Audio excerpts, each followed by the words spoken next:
এরকম একটা গল্প যে এক লোকের মনে অনেক দুঃখ, কারণ তার কোনো জুতো নেই। তারপরে সে একটা লোককে দেখলো যার একটা পাই নেই।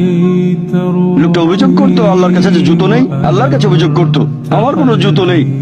তারপর সেই লোকটাকে দেখলো যার একটা পা নেই, তখন সে আল্লাহকে ধন্যবাদ জানালো, আমার অন্তত দুটো পা আছে। তাহলে সন্তুষ্ট হওয়া একটা পরীক্ষা। আমাদের নবী মুহাম্মদ সাল্লাল্লাহু আলাইহি ওয়াসাল্লাম বলেছেন, এটা আছে সহিহ বুখারীতে খণ্ড নম্বর 8, যে সত্যিকারের সম্পদ হচ্ছে সন্তুষ্ট হওয়া, ধন সম্পত্তি নয়। সত্যিকারের সম্পদ হলো সন্তুষ্ট হওয়া। এরকম একটা গল্প যে এক লোকের মনে অনেক দুঃখ, কারণ তার কোনো জুতো নেই। তারপরে সে একটা লোককে দেখলো যার একটা পাই নেই। লোকটা অভিযোগ করতো আল্লাহর কাছে যে জুতো নেই, আল্লাহর কাছে অভিযোগ করতো আমার কোনো জুতো নেই। তারপর সেই লোকটাকে দেখলো যার একটা পা নেই, তখন সে আল্লাহকে ধন্যবাদ জানালো, আমার অন্তত দুটো পা আছে।